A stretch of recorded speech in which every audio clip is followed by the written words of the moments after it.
I'm going to have to cancel our Wednesday lunch date, Alice. My air conditioner broke.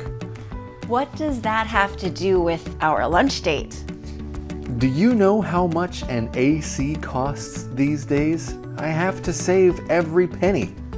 Mine broke too. I just bought an extra fan, and I take an extra shower when I need to.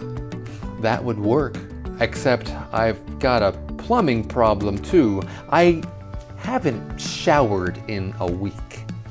No offense, Max, but that explains the way you smell. I didn't want to mention it before. I know. My washer also broke. I've been wearing the same shirt all week. I noticed. Hey, we're good friends. I'll treat you to lunch this week. And you can shower and do laundry at my parents' house until you get all those repairs done. Air conditioner, AC. Air conditioner, AC. Plumbing, plumbing. Shower, shower. Washer, washer.